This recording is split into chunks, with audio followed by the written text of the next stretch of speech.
Así podría ser la ofensiva terrestre de Israel en la Franja de Gaza. I think this war is going to be bigger, it's going to be longer, and it's going to be even more destructive and deadlier than any of the previous wars between Israel and Hamas.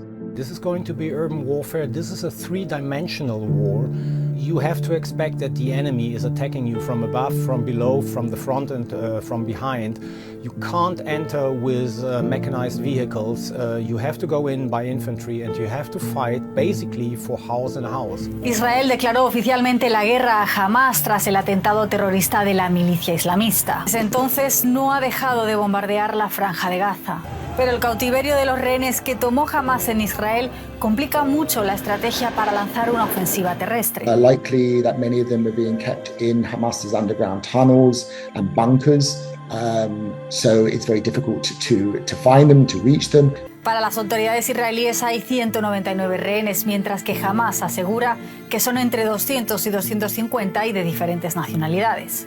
It's not just Israeli citizens who are held hostage, but there's also many foreign nationals, so many other governments are also going to be trying to do what they can to bring their hostages home. And this really complicates the whole situation because it's going to be very difficult, for example, for the Israeli army to wage war in the Gaza Strip without jeopardizing the lives of those hostages. And I think as the days and weeks go on, there's going to be mounting public pressure inside Israel and around the world to bring those hostages home.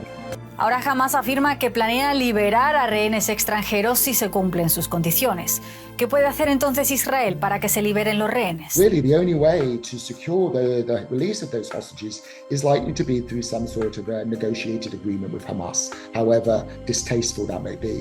But Hamas is going to demand a very, very high price for the releasing those hostages. Basically, Hamas has seized those hostages to serve as bargaining chips in order to secure the release of Palestinian prisoners, especially Hamas prisoners, in Israeli jails. ¿Y qué significa esto para los civiles en Gaza? We know from previous campaigns that Hamas is using civilians as a kind of human shields. So therefore, the ground invasion is the alternative to bombing from above Gaza into rubbles. So, which means basically the chances for civilians to survive is much higher than if Israel would rely on a purely air campaign. But definitely we have to expect that also civilians are getting killed in this ground invasion. It's basically impossible for any army, no matter how skilled and trained, to conduct a major war in such a small territory without seriously affecting the lives of Palestinian civilians.